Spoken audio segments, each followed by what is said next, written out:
राज्यसभा में जमकर चुटकी ली गई और सदन ठहाकों से गूंज उठी। मौका था मध्य प्रदेश की राजनीति के राजा और महाराजा का सदन में आमना सामना। आपको बता दें, मध्य प्रदेश में 11 महीने पूर्व हुए सियासी उलटफेर के बाद वरिष्ठ कांग्रेस नेता व सांसद दिग्विजय सिंह और मौजूदा भाजपा नेता व सांसद ज्योतिरादित्य सिंधिया पहली बार आमने सामने आए, जिसके चलते सदन में खुशनुमा माहौल शाही तंज का गवाह बना। गुरुवार को राज्यसभा में राष्ट्रपति के अभिभाषण पर धन्यवाद प्रस्ताव पर चर्चा के दौरान सिंधिया ने केंद्र सरकार का पक्ष रखा। सिंधिया के वक्तव्य के समापन के बाद सभापति वेंकैया नायडू ने विपक्ष की ओर से दिग्विजय सिंह का नाम पुकारा और सदन ठहाकों से गूंज उठा। इस पर सभापति ने मुस्कुराते हुए सफाई देते हुए कहा, मैंने कुछ परिवर्तन किया नहीं, जो लिस्ट में आए उसी के हिसाब से मैंने बुलाया। इस पर दिग्विजय सिंह ने उसी अंदाज में जवाब देते हुए कहा, सभापति महोदय, मैं आपके माध्यम से सिंधिया जी को बधाई देना चाहता हूं। जितने अच्छे ढंग से वे यूपीए सरकार में सरकार का पक्ष रखते थे, उतने ही अच्छे ढंग से आज उन्होंने भाजपा का पक्ष रखा। इस बीच सिंधिया ने मुस्कुराते हुए दिग्गी को जवाब दिया, सब आपका आशीर्वाद है। इस पर दिग्गी भी कहाँ चुप रहने वाली थी, उन्होंने भी तपाक से कह दिया, आप जहाँ भी रहो महाराज, मेरा आशीर्वाद पहले भी था और आगे भी बना रहेगा। याद रहे कि मध्य प्रदेश में सियासी उठापटक के बाद राजा और महाराजा दोनों ही एक साथ राज्यसभा पहुंचे हैं, लेकिन इस बार सिंधिया भाजपा खेमे से हैं और दिग्गज दिग्गी कांग्रेस पार्टी से।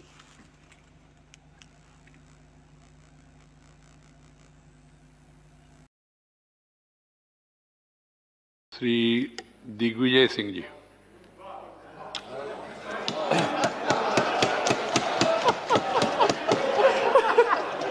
धन्यवाद सभापति महोदय। मैंने कुछ परिवर्तन किया नहीं, उसमें तो वो लिस्ट में जो आए उसी के हिसाब से मैंने बुलाया। मैं आपको बधाई देता हूं, आपके माध्यम से माननीय सिंधिया जी को बधाई देता हूं। माननीय सभापति महोदय, जितने अच्छे ढंग से वे यूपीए सरकार में सरकार का पक्ष रखते थे, उतना ही अच्छे ढंग से उन्होंने आज भाजपा का पक्ष रखा है। आपको बधाई हो। वाह जी महाराज, वाह, वाह जी महाराज। प्लीज प्लीज, हमेशा रहेगा। आप जिस पार्टी में रहे, आगे भी जो हो, हमारा आशीर्वाद आपके साथ था, है और रहेगा। माननीय सभापति महोदय, माननीय महामहिम राष्ट्रपति जी के अभिभाषण का मैं विरोध इसलिए करता हूं क्योंकि वास्तविकता का उल्लेख इसमें कहीं नहीं है। 2014 में पहली बार भारतीय जनता पार्टी की विचारधारा का शुद्ध बहुमत के आधार पर प्रधानमंत्री चुना गया और इन 6-7 वर्षों में उन्होंने क्या क्या वादे किए थे और क्या क्या वादे निभाए, इसका कहीं उल्लेख नहीं है।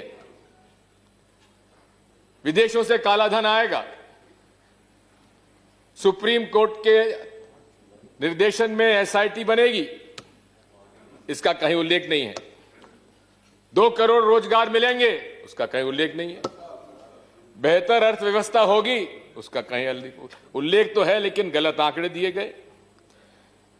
Maximum government and minimum governance, जी हां, ये उन्होंने पालन किया क्योंकि टोटल गवर्नेंस आज पीएमओ के पास है, बाकी मंत्रियों के हाल है वो आप जानते हैं। मैं पूछना चाहता हूं, रोजगार मिला नहीं, काला धन आया नहीं, भ्रष्टाचार समाप्त हुआ नहीं, अर्थव्यवस्था बेहतर हुई नहीं, इन सब बातों का उल्लेख राष्ट्रपति जी के अभिभाषण में नहीं है। हमारे अर्थव्यवस्था ग्लोबल रिसेशन के बाद धीरे धीरे सुधरने लगी थी। 2014 के बाद पहला निर्णय नरेंद्र मोदी जी ने लिया नोटबंदी का, और उस नोटबंदी में डॉक्टर मनमोहन सिंह जी का जो बयान था, मैं इसी राज्यसभा के सदन में, it is a monument total mismanagement will hurt small and MSME, unorganized sector, agriculture, and the poor. It is an organized loot and legalized blunder, and there will be a 2% drop in the GDP. जो उन्होंने कहा था, एक एक बात सही निकली है। नोटबंदी के लिए ये कहा गया था कि भ्रष्टाचार समाप्त हो जाएगा, काला धन वापस आ जाएगा, आतंकवाद समाप्त हो जाएगा, फेक करेंसी समाप्त हो जाएगी। उस समय डिजिटल ट्रेडिंग की वकालत माननीय प्रधानमंत्री जी ने की थी। उस समय circulation of currency 17.5 lakh crore था। आज 2021 में circulation of currency has gone up to 27.8 lakh crore. What has happened? Honorable Prime Minister, will you please answer? Or Honorable Finance Minister, will you please give us the details? अर्थव्यवस्था बिगड़ी, 50 लाख लोगों को बेरोजगार होना पड़ा, नौकरियां गई, अनऑर्गेनाइज सेक्टर और एसएमई हमारे एमएसएमईज ये पूरे तरीके से बर्बाद हो गए और आज तक वे उठ नहीं पाए हैं। आप लोग कानून लाए, आपके एजेंडे में था धारा 370 समाप्त करेंगे, आपने किया। लेकिन अटल जी ने जो बात कही थी कश्मीर समस्या के बारे में, जब उनसे पूछा गया कि इसका हल क्या है, उन्होंने कहा इसका हल है जमहूरियत, कश्मीरियत और इंसानियत। इन 370 का कानून जब आप लाए तो कहीं भी किसी प्रकार से ना जमहूरियत नजर आई, ना इंसानियत नजर आई और ना कश्मीरियत नजर आई। क्या आतंकवाद समाप्त हो गया? आज भी आतंकवाद समाप्त नहीं हुआ है।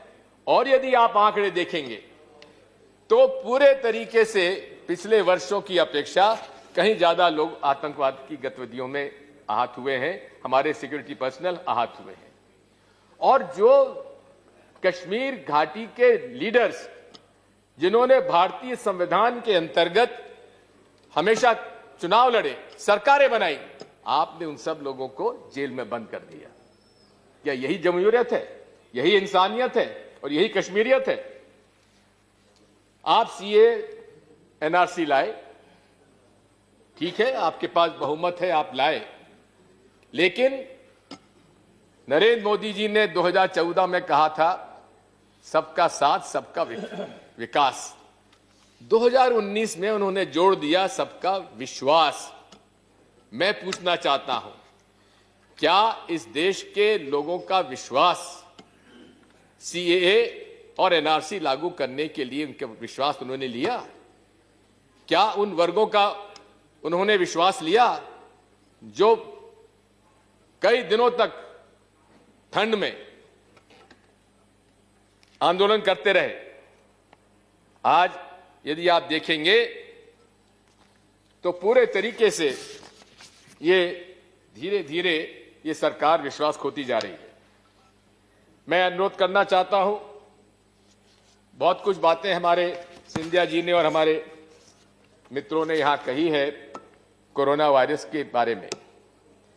पहला केस चाइना में डिटेक्ट हुआ दिसंबर 2019 में। भारत में जनवरी 2020 में केरला में केस डिटेक्ट हुआ, उसकी डेथ हुई। राहुल जी ने 12 फरवरी 2020 को यह बयान दिया था कि ये पेंडेमिक आ रहा है, होशियार हो जाइए। फिर उन्होंने दोहराया 3 मार्च 2020 कि इसमें आप सचेत हो जाइए, इसकी तैयारी करिए। उनके बयान का मखौल उड़ाया गया। 5 मार्च को पार्लियामेंट में स्वास्थ्य मंत्री जी ने कहा घबराने की बात नहीं है, हम बिल्कुल ठीक हैं। माननीय, मैं आपसे पूछना चाहता हूं कि हमने केवल चाइना और हांगकांग के आने वाले लोगों की स्क्रीनिंग करी। लेकिन उस समय तक 20 राष्ट्रों में कोरोना के केसेस आ चुके थे, रिपोर्ट हो चुके थे। लेकिन प्रधानमंत्री जी को अंतर्राष्ट्रीय अपनी ख्याति प्राप्त करने के लिए नमस्ते ट्रंप का आयोजन करना जरूरी था। 24 और 25 फरवरी को उस देश से जहां की कोरोना वायरस के केसेस थे, उनके लिए लाखों लोगों को नमस्ते ट्रंप के नाम पर उनको इकट्ठा किया गया और यहां के अहमदाबाद की गरीबी और झुग्गी झोपड़ी को ना देख पाए, उसके लिए दीवार खड़ी कर दी गई। मैं आपसे पूछना चाहता हूं कि आपने, माननीय सिंधिया जी, किस प्रकार से भारतीय जनता पार्टी को बहुमत मिला मध्य प्रदेश में, उसका उल्लेख कर रहे थे। मैं उनसे अनुरोध करना चाहता हूं कि 2018 का चुनाव आप और हम सब लोगों ने मिलकर चुनाव लड़ा था। किन कारणों से वे पार्टी छोड़कर भाजपा की शरण में गए, मैं नहीं जानता, वो ज्यादा जानते होंगे। लेकिन जिस प्रकार से कोरोना वायरस के प्रकोप को टालने के लिए उन्होंने उसको टाला, क्यों टाला? क्योंकि मध्य प्रदेश की सरकार बनाने के लिए उनको समय चाहिए था और जिस दिन सरकार उनकी बन गई उस दिन उन्होंने लॉकडाउन लगा दिया।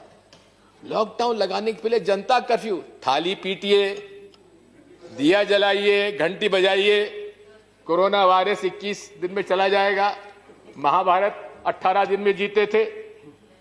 ये जिस इस सोच का प्रधानमंत्री इस देश में हो, इसका हम लोग क्या कहें? मैं आपसे कहना चाहता हूं, लॉकडाउन लगाया, अरे सिंगापुर जैसे राष्ट्र ने 8 दिन का समय दिया और भारतवर्ष के अंदर 4 घंटे का समय, 4 घंटे में लॉकडाउन। और ये माननीय प्रधानमंत्री नरेंद्र मोदी जी पूरे तरीके से फेडरल स्ट्रक्चर के खिलाफ है, मेरा यह आरोप है। और ये सदन जो कि हाउस ऑफ द स्टेट्स है, उसके अंदर, सिंधिया जी चले गए, अच्छा ठीक ठीक है, आ जाए, अच्छा है।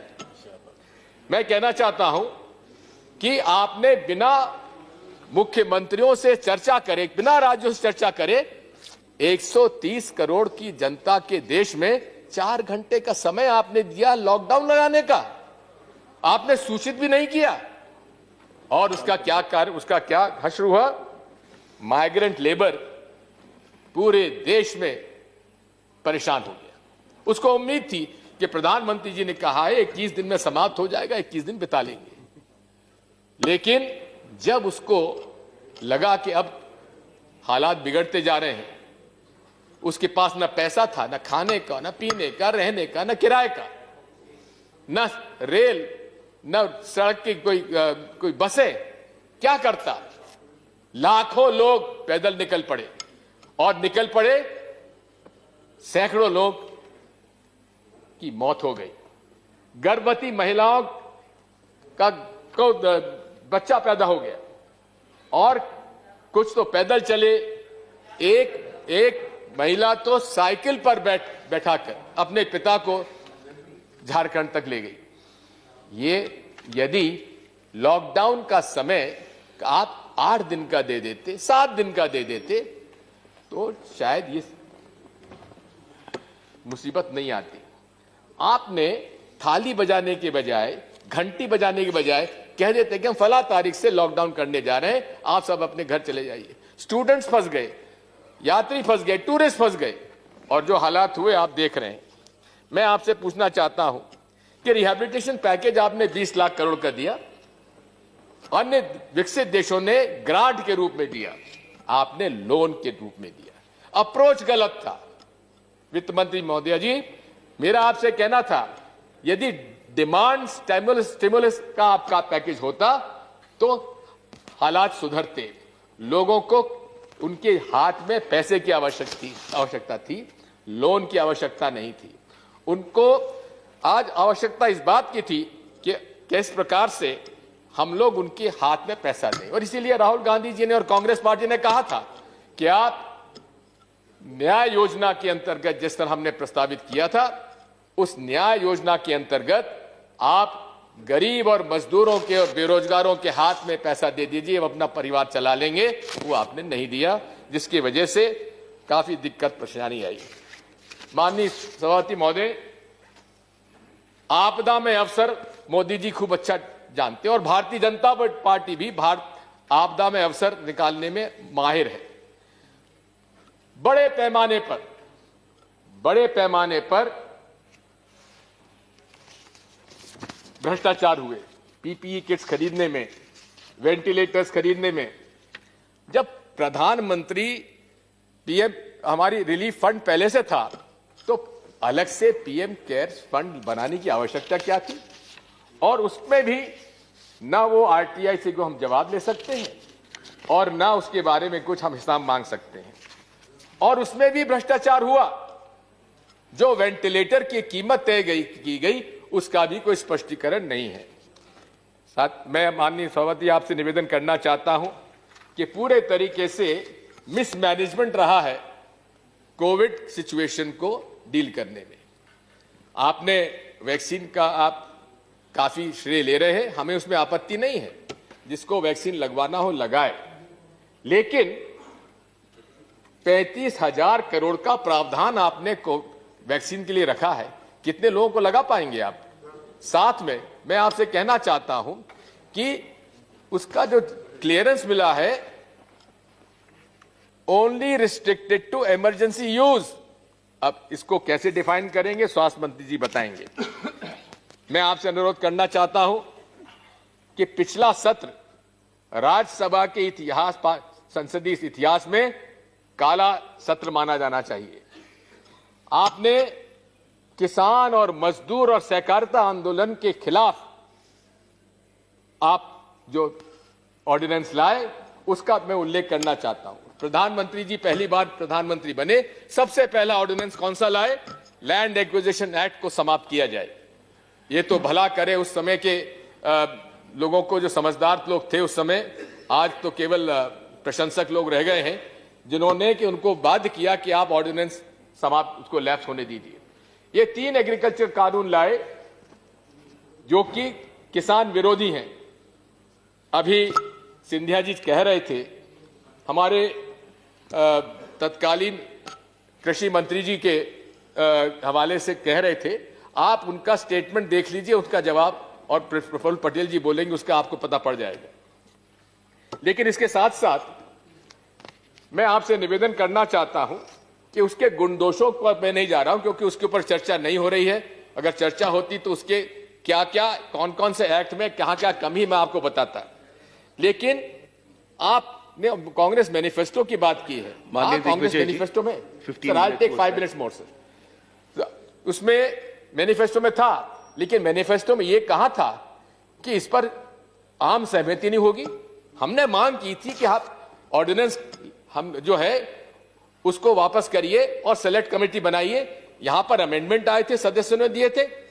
मुझे इस बात का दुख है, मैं बहुत सम्मान करता हूं सभापति महोदय का, लेकिन मैं अपनी सीट पर था और अपनी सीट से मैंने डिवीजन मांगा, लेकिन डिवीजन नहीं दिया। इसके बारे में कौन जिम्मेदार है? आज यदि किसान घर द्वार छोड़कर अगर दिल्ली के आसपास बैठे हुए हैं, आप कहते हैं कि तो षड्यंत्र है, कांग्रेस करा रही है। श्रीमान, मैं आपकी आज्ञा से माननीय प्रकाश सिंह बादल जी ने जो पत्र लिखा प्रधानमंत्री जी को, उसको पटल में रखना चाहता हूं। उन्होंने साफ कहा है, आज अकाली दल सबसे पुराना एनडीए अलाई पार्टनर है उसका, शिवसेना जी भी उनसे अलग हो गई। ये सब लोग प्रधानमंत्री की जो मोदी जी का जो अहम और अहंकार है उसकी वजह से आज परेशान है। मैं आपसे कहना चाहता हूं कि इसके बारे में पूरी तरीके से ये किसान विरोधी है। अभी हम लोग चर्चा नहीं कर पा रहे हैं जो ट्रेड यूनियंस के बारे में, जो मजदूरों के हक में 44 कानूनों को खत्म करके 4 उन्होंने लेबर कोड बनाए हैं, उस पर चर्चा नहीं हो रही है। कोई ट्रेड यूनियन से चर्चा नहीं कर रहे। भारतीय मजदूर संघ ने भी उसका विरोध किया है। जिस तरह से कृषि जो किसानों विरोधी कानून का भारतीय किसान संघ भी उसका विरोध कर रही है, ट्रेड यूनियन में भारतीय मजदूर संघ विरोध कर रहा है, लगता है मोदी जी को अब राष्ट्रीय स्वयंसेवक संघ के को संबंध ज्यादा नहीं रखना है, किस अहम और अहंकार में डूबे मैं नहीं जानता। लेकिन साथ में मैं आपसे कहना चाहता हूं कि सहकारिता का आंदोलन भी समाप्त करने का बैंकिंग रेगुलेशन एक्ट का प्रोविजन आप देखेंगे, वो भी ऑर्डिनेंस आया है जिसमें कि अब शेयर्स कोऑपरेटिव के विभाग के शेयर्स लिस्टेड होंगे अब शेयर बाजार में। इसका मतलब यह है कि कोई भी बड़ा आदमी कोऑपरेटिव सेक्टर के किसी भी बैंक या मार्केट फेडरेशन में ये उसमें शेयर खरीद सकता है। मैं आपसे कहना चाहता हूं, सहकारिता आंदोलन के भीष्म पितामह सरदार वल्लभ भाई पटेल की आपने 600 फुट की मूर्ति तो बना दी, लेकिन उनकी जो विचारधारा था, उनका जो सोच था सहकारी आंदोलन का, जिसके माध्यम से किसानों के प्रोसेसिंग को इन्वॉल्व करके सारा आज अमूल एक हमारा एक ऐसा एक इंस्टीट्यूशन है जिसमें किसान को लगभग 70% उसका वैल्यू मिल जाता है। आज उनकी आत्मा को आपने खेत पहुंचाया है, मूर्ति बना दी आपने, लेकिन उनकी जो सोच थी, विचार थी, उनकी आत्मा थी किसानों की, उसको आपने खंडित किया है। मैं आपसे अनुरोध करना चाहता हूं कि हमारा विवाद, हमारा आज भाजपा से हमारा विचारधारा का विरोध हो सकता है, लेकिन व्यक्तिगत कोई विरोध नहीं है। लेकिन जिस प्रकार से माननीय मोदी जी ने इन 7 सालों में जिस प्रकार से प्रधानमंत्री पद का उपयोग केवल अपने विरोधियों को समाप्त करने में लगा है, इस मामले में मैं आपसे कहना चाहता हूं, अभी किसानों से चर्चा करने के लिए उन्होंने बस 2 मिनट्स मोर उन्होंने ठीक है कृषि मंत्री जी को लगाया, साथ में पीयूष गोयल जी को रखा है। पीयूष गोयल जी का कोई लेना देना है किसानों से? अरे किसी को रखना था तो राजनाथ सिंह जी को रखना चाहिए था। किस प्रकार से राजनाथ सिंह जी पूरे किसान आंदोलन के पक्ष में रहते थे, हमेशा मैंने उनके 2 वीडियो देखे हैं राकेश टिकैत के साथ। उन्होंने जो इस भावना से उन्होंने बात की थी कि चाहे कांग्रेस का हो चाहे भाजपा का हो, हम किसान के साथ हैं, हम किसान का साथ देंगे। इस प्रकार से उन्होंने पूरे तरीके से किसानों का साथ देने का वादा किया। पंजाब में केसरिया पगड़ी लगाकर उन्होंने वादा किया था हम किसानों का साथ देंगे। राजनाथ सिंह जी का उपयोग आपने समझौते में करने में क्यों नहीं लगाया? पीयूष गोयल जी किसानों का प्रतिनिधित्व करेंगे। मैं आपसे अनुरोध करना चाहता हूं आखिरी में, जिस प्रकार से किसानों के खिलाफ, मजदूरों के खिलाफ, सिविल राइट्स एक्टिविस्ट के खिलाफ सेडिशन के केसेस लगाए जा रहे हैं, पत्रकारों के खिलाफ उन पर केसेस लगाए जा रहे हैं, मैं आपसे अनुरोध करता हूं कि हमारे भूतपूर्व प्रधानमंत्री माननीय अटल बिहारी वाजपेयी जी ने यह बात कही थी कि कल मैंने इस बात को कोट किया था उनको कि यदि किसी भी लोकतंत्र में यदि लोगों को के भावनाओं को देशद्रोह के राजद्रोह के रूप में देखा जाता है तो फिर शुरुआत होती है तानाशाही की। मैं अनुरोध करना चाहता हूं, माननीय हमारे रविशंकर प्रसाद जी बैठे हैं, गहलोत जी बैठे हैं, आप लोगों को बहुमत मिला है, हम उसका मान करते हैं, लेकिन जिस प्रकार से आज देश में पूरे तरीके से लोगों को डिसेंट, आज लोकतंत्र में तो dissent is essence of democracy, उसमें जिस प्रकार से लोगों को जेल भेजा जा रहा है। भीका कोरेगांव केस में लोग सुधा भारद्वाज जो कि पूरे तरीके से वहां पे यूएस में हार्वर्ड प्रोफेसर थी, आज 3 साल से उनके साथ उनके अनेक सिविल राइट्स एक्टिविस्ट जेल में बंद हैं, जमानत नहीं हो पा रही है। आखिर ऐसा क्या दोष था उनका? इतना ही तो था कि उन्होंने भीका कोरेगांव के अंदर उनका पक्ष लिया जो वंचित थे, दलित थे। मैं इसी के साथ आपसे अनुरोध करता हूं कि किसी हालत में हम इस धन्यवाद प्रस्ताव के पक्ष में नहीं है, हम इसका विरोध करते हैं। धन्यवाद।